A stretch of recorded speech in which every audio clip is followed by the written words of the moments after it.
Imagine turning on the TV and hearing this. Australian farmers are dumping millions of live crustaceans into their rice paddies. You'd probably think it was a joke, an existential crisis, or an agricultural collapse, right? And you wouldn't be alone. When this story hit the news, the world laughed. Headlines spoke of madness, commentators spoke of despair, and on social media, well, it created fertile ground for jokes about scissors, rice, and spoon. But there was something no one noticed. Something that quietly crept into the murky waters of the rice paddies and, unbeknownst to the population, brought with it a revolution that was about to break out. For while the world laughed, the earth waited, and a year later, it reacted in an unpredictable way. The question that hung in the air, and that few dared to ask, was simple, almost childish. Why on earth would anyone put shrimp in a rice paddy? The answer? A crisis. One of those crises that don't appear suddenly, but slowly affect land, prices, politics, and water, which no longer flows as quickly as it used to.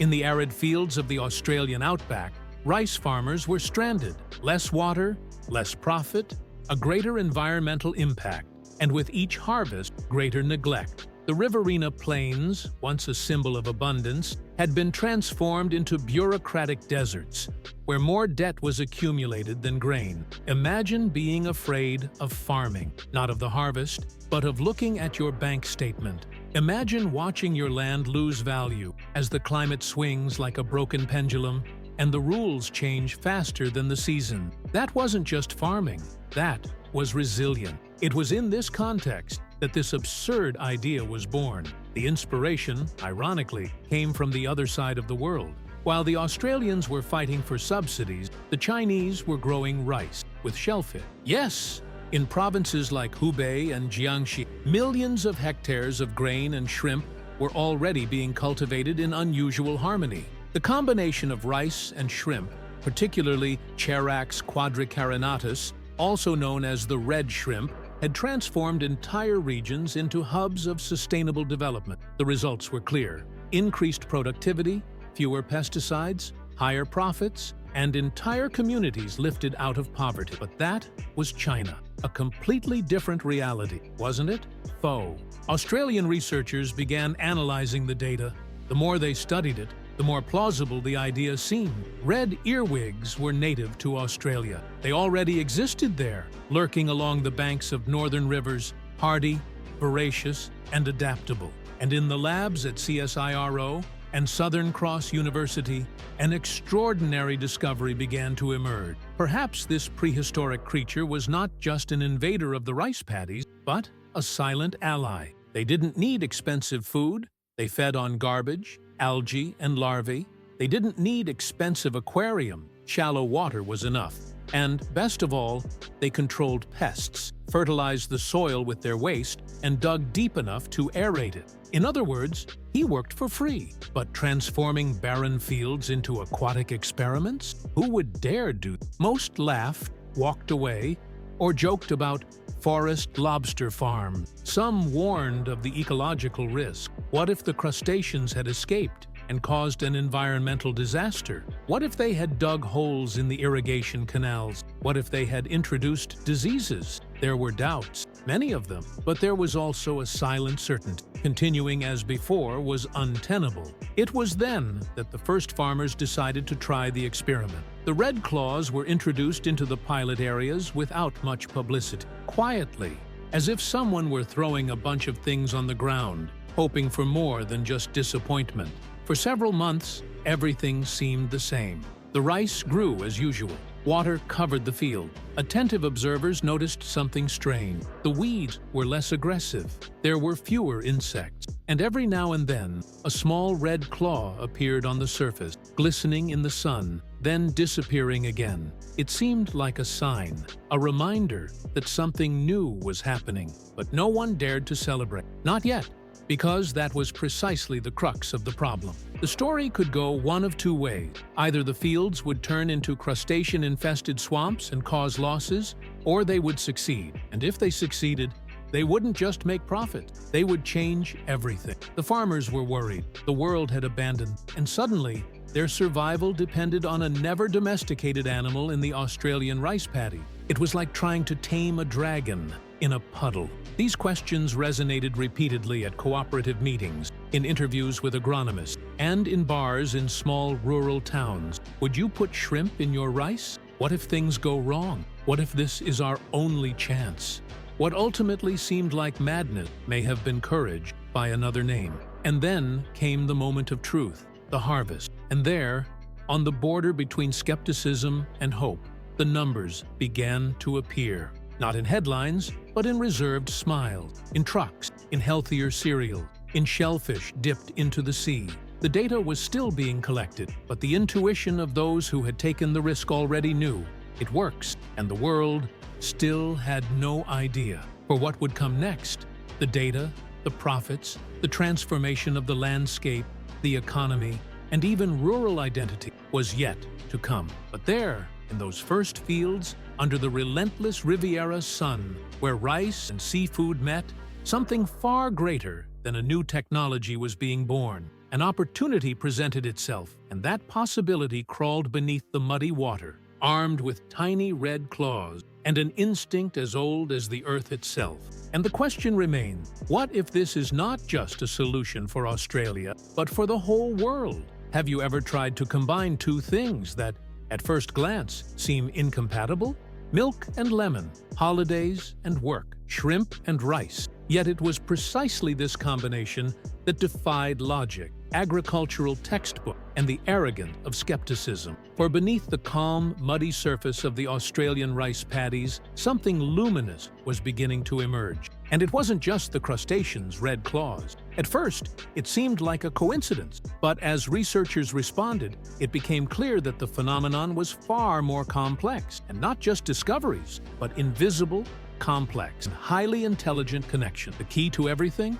One word: reciprocity, a simple and ancient concept. When two distinct organisms coexist and both benefit from this relationship, balance is restored. But what does this mean in concrete terms? It means that in this new realm, there is no longer a producer or a product. There is a system, a silent dance between plant and animal, between root and claw, between time and the life that flows from it.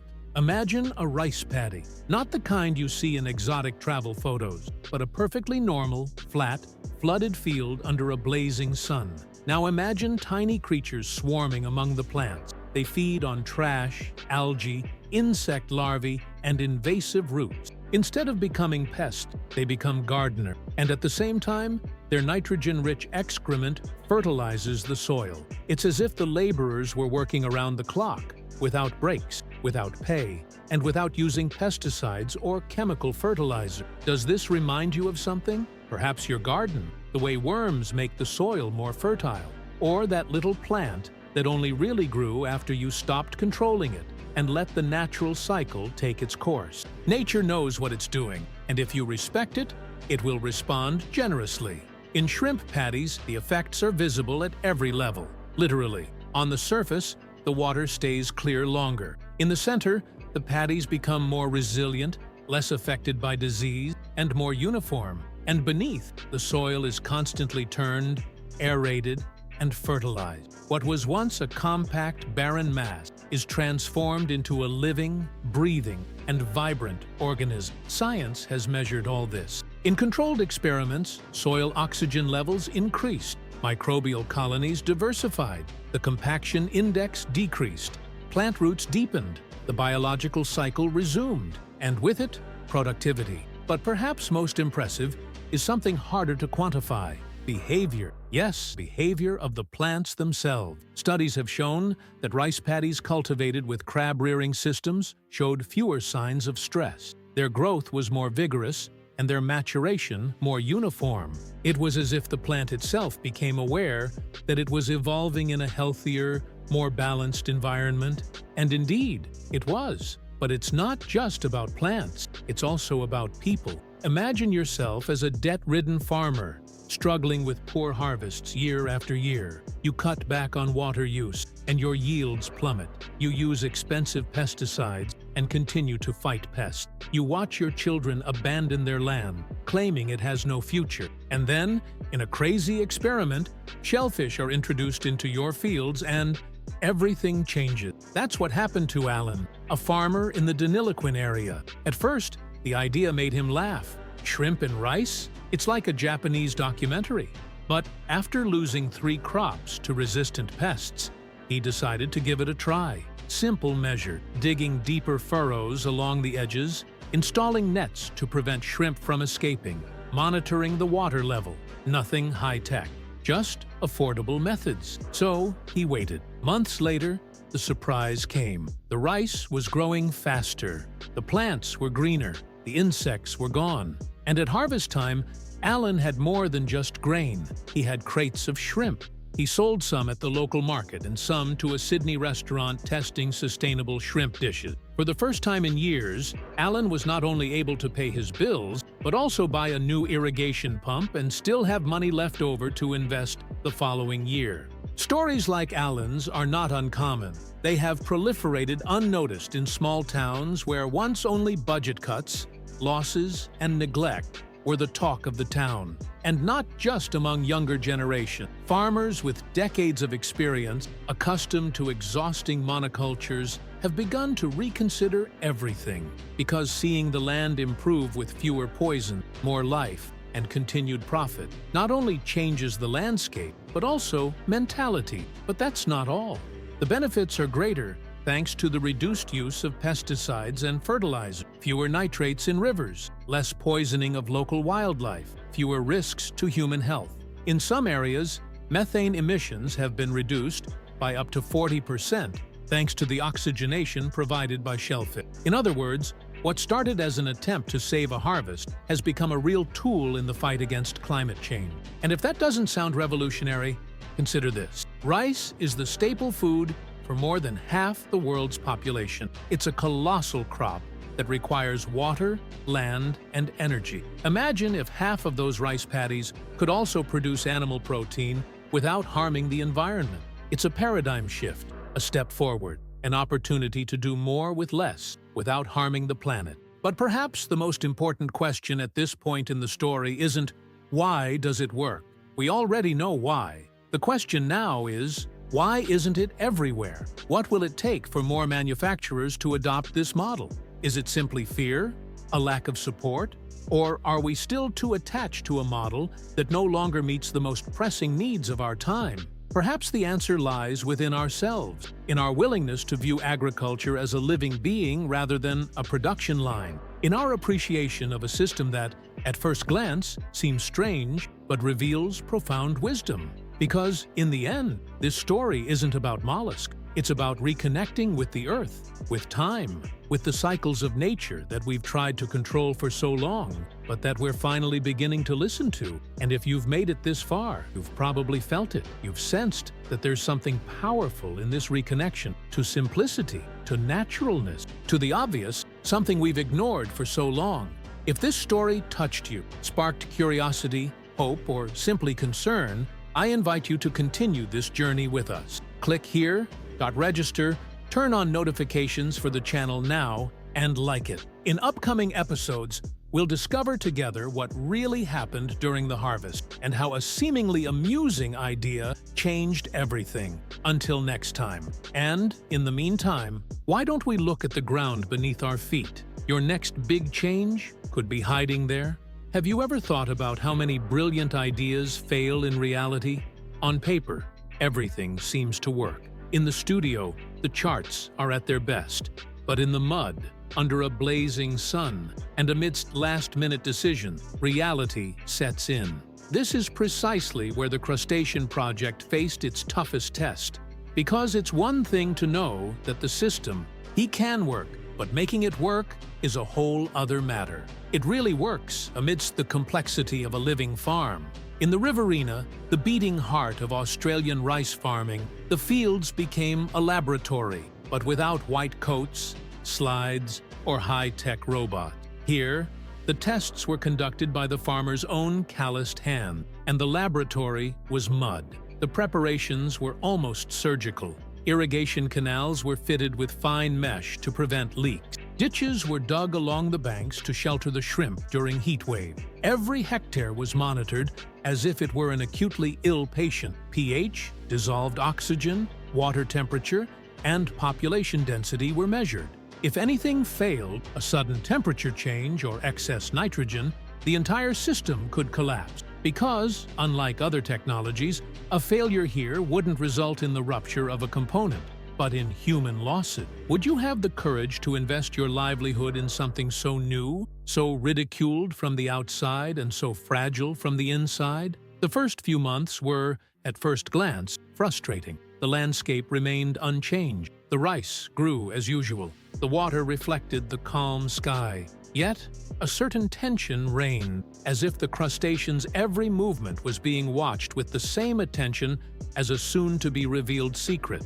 And then, the small sign: fewer grubs, fewer weeds, cleaner water for longer. Could this be a coincidence? Or was the system already beginning to self-regulate, as the theory predicted?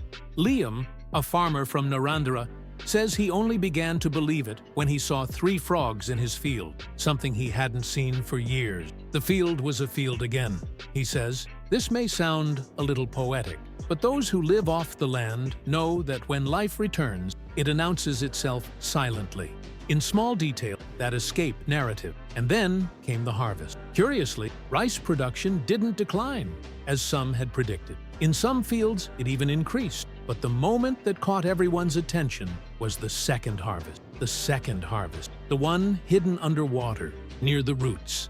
The crustacean. They arrived in droves. Their hooves were red, healthy, larger than expected. They could be picked by hand from certain spots in the pasture. Not because they were dying, but because they were full. They had food. They had space.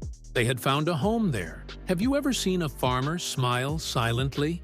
It's a rare smile, a smile that doesn't make headlines, but one that carries within it decades of frustration, overcome by a small, unexpected victory. But despite this success, not everything was perfect. In some fields, the crustaceans burrowed too deeply, threatening the protective barriers. In others, poor distribution caused stress and mortality. One farmer lost part of his crop because he hadn't properly controlled his water pH. None of this caused a scandal, but it did demonstrate that the system does require attention. It requires preparation. It's not a panacea. It's a living technology, and like all life, it requires balance. Have you ever thought about how many sustainable solutions fail because they are poorly implemented, not because they are bad?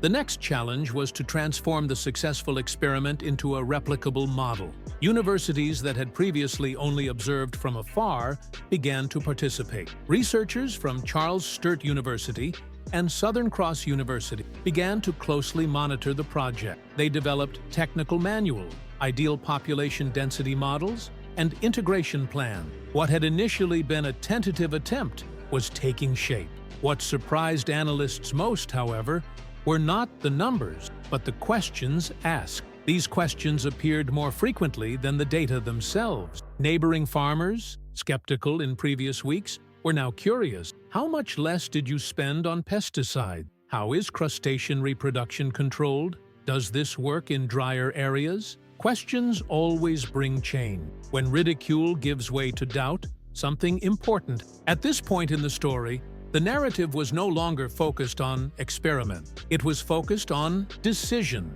Who was willing to try the experiment? Who hoped others would fail before them? Who wanted to participate in an agricultural revolution? And who preferred to remain unchanged? Because the numbers were no longer just promising, they were profitable. And the country, a silent witness to history, was already showing the first signs of life. But perhaps the most fascinating aspect of this phase was neither technical nor economic. It was psychological. Many farmers involved in the project reported a quiet transformation. They began to see their fields not as a place of food production, but as an organism, as something that responds, reacts, and interacts. When was the last time you heard a rice farmer say that his crop had personality? This shift in mentality is the true legacy of this era. Because any technology can be learned, but first, You must acquire a worldview. And then, at the end of the first mussel season, as the tractors were parked, the pickers cleaned up, and the numbers were finally tallied, they realized what had started as a provocation had become a pattern. Those who laughed were now asking questions. Those who doubted were now observing. But the most important question remained. What if it wasn't just another way of growing rice, but a new way of relating to the land? For at that time, fields were no longer just producers of grain. They were the showcase of a possible future. A future where producing food would no longer mean exploiting the soil. Agriculture is not about domination, but about cooperation. A future where profit comes from a balanced system, not as a reward for neglecting nature. And you, who are following this story, you will ask yourselves, is all this true? Is it really the case? The answer is yes. And this is just the beginning. So, if you've made it this far, it's time to get involved. Support this mentality, this agriculture, and this way of life. Subscribe to the channel, like this video, and share it with everyone who still thinks mollusks in rice paddies are a joke. Because now, you'll see with your own eyes how this unusual idea will transform entire communities and, perhaps, rewrite the future of agriculture. Don't miss the sequel. You've planted the seed. It's time to see what blooms when water, earth, and courage unite. 12 months. In any agricultural calendar, a year represents a complete cycle, from hope to harvest, from risk to reward. But for the Riverina farmers who relied on red claws, this year was more than just a cycle. It was a turning point, quite literally. Shortly after the end of the first experimental season, numbers began pouring from the researchers' notebooks into their spreadsheet. What had seemed promising was becoming tangible. In almost every experimental field, rice production not only remained stable, but even increased. And this was no coincidence. The pattern repeated itself. On average, incomes increased between 8% and 10% to the uninitiated. This may seem insignificant, but for a producer on the verge of bankruptcy, it meant the difference between giving up and starting over. The reason for this quantum leap lies in the detail. More vigorous soil, fewer pests, less competition for nutrients. The field had become more than just productive. It was intelligent, self-regulating, efficient. And as if that weren't enough, the real turning point came underwater. What few expected, and many didn't even know how to measure, was the weight of the second harvest, the red caliper. In some regions, shellfish production up to 1,000 kilogram per hectare.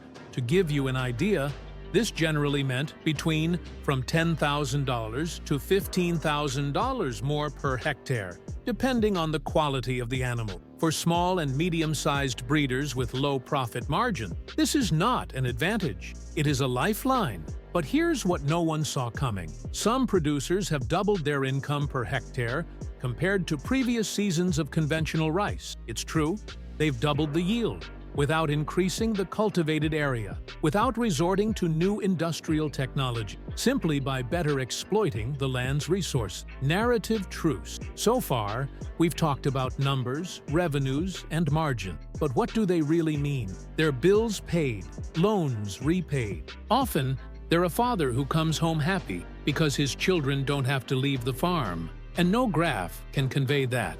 This was the case for Elise and Marcus's family in Leeton. After 3 consecutive years of losses, they considered selling some of their land. They finally decided to participate in the pilot project.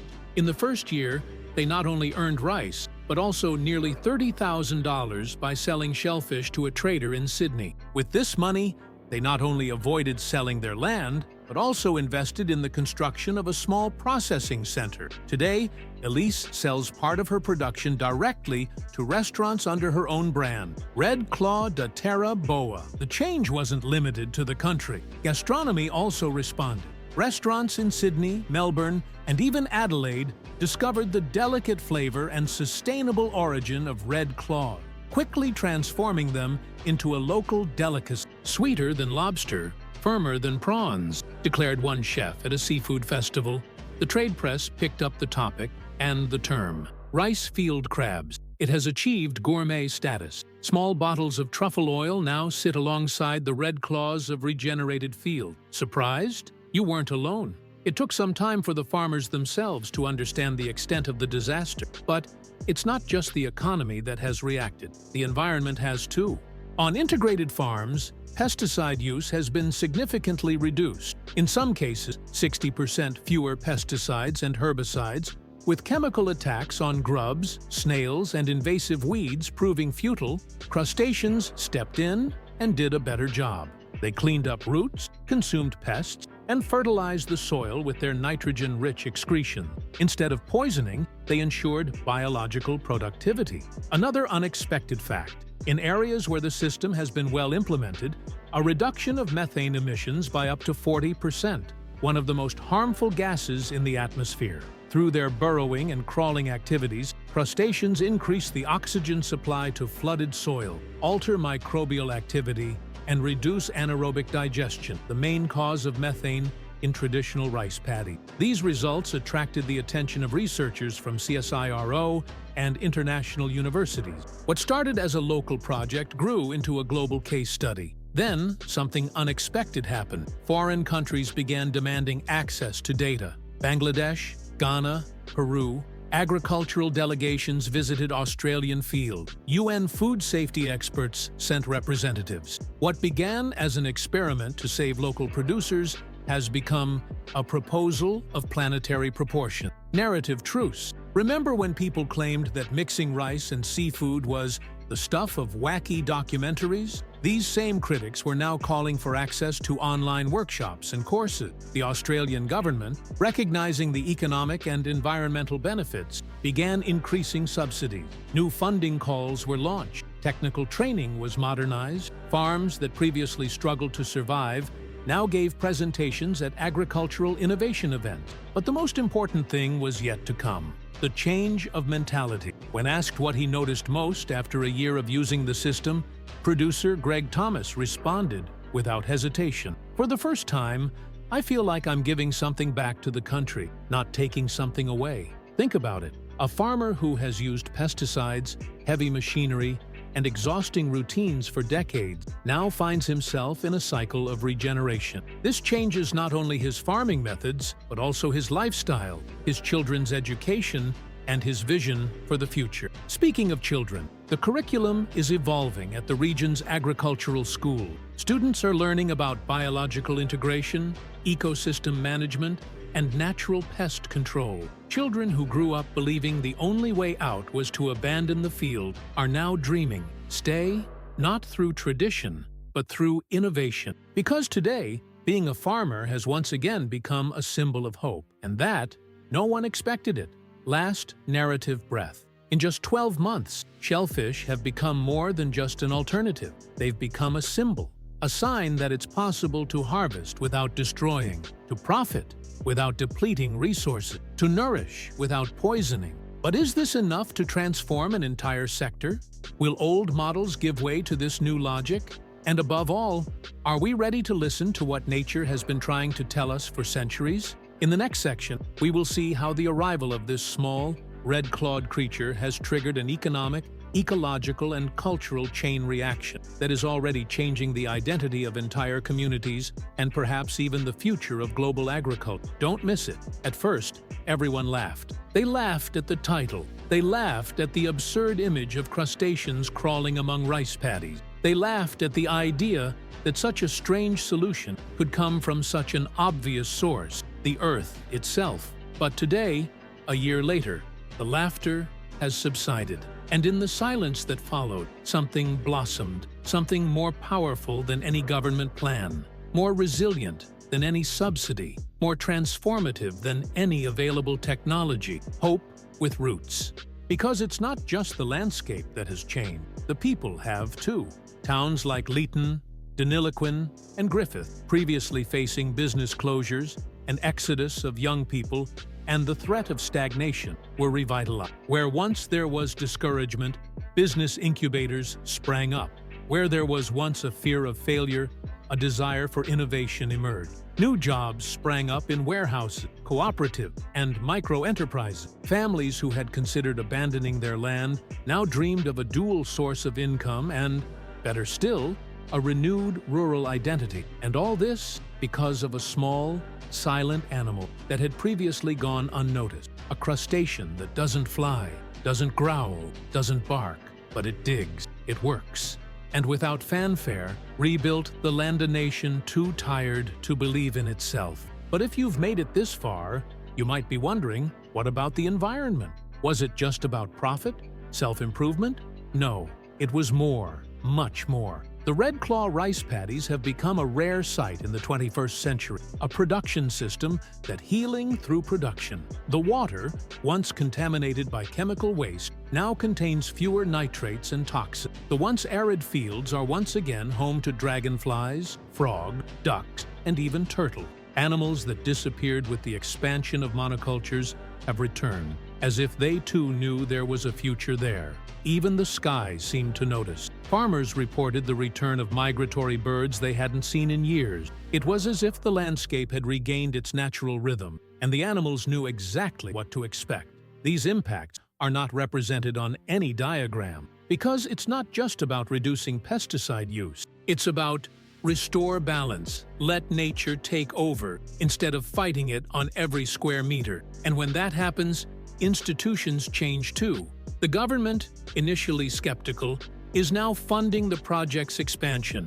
Universities are integrating the system into their curricula. International delegations regularly visit. From Southeast Asia to Sub-Saharan Africa, technicians visit Australian rice paddies to understand how to transform a wheat field into a self-regenerating ecosystem, generating income and food.